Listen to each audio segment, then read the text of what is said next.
Hello friends, இந்த வீடியோவில் கோவக்கா தவா ஃபிஷ் ஃப்ரை தான் பார்க்க போகிறோம். வாங்க எப்படி செய்யுதுன்னு பார்க்கலாம். அதுக்கு நம்ம கோவக்கா நம்ம ஸ்லைஸாக கட் பண்ணி எடுத்துக்கணும். தேவையான மிளகா பொடி, உப்பு, கரம் மசாலா போட்டுட்டு நம்ம கொஞ்சோண்டு ஆலிவ் ஆயில் சேர்த்துட்டு நல்லா மிக்ஸ் பண்ணிவிட்டு ஒரு 1/2 hour இது நல்லா ஊறணும். அப்போ தான் அந்த காரம் உப்பெல்லாம் அந்த கோவக்காயில் நல்லா இறங்கும். இது நம்ம சைடில் வச்சிடலாம். அடுத்து நம்ம தவாவில் சூடு பண்ணிவிட்டு ஆலிவ் ஆயில் எல்லா இடத்துலையும் ஸ்ப்ரெட் ஆகிற மாதிரி ஊற்றிட்டு கடுகு போட்டு அதை பொரித்த உடனே நம்ம மேரினேட் பண்ண அந்த கோவக்காய் ஒன்று ஒன்றா தவா மேலே ஸ்ப்ரெட் ஆகிற மாதிரி வச்சு ஃப்ரை பண்ணி எடுத்துக்கலாம். புரட்டாசி மாதத்தில் யாரும் நான்வெஜ் சாப்பிட மாட்டாங்க.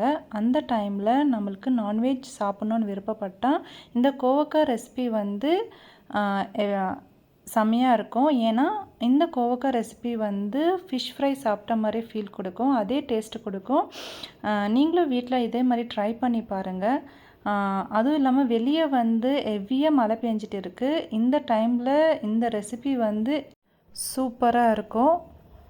நீங்களும் இதே மாதிரி கோவக்காய் ஃப்ரை வீட்டில் ட்ரை பண்ணி பாருங்கள். எப்படி இருக்குன்ட்டு கீழே கமெண்ட் பாக்ஸில் கமெண்ட் பண்ணுங்கள்.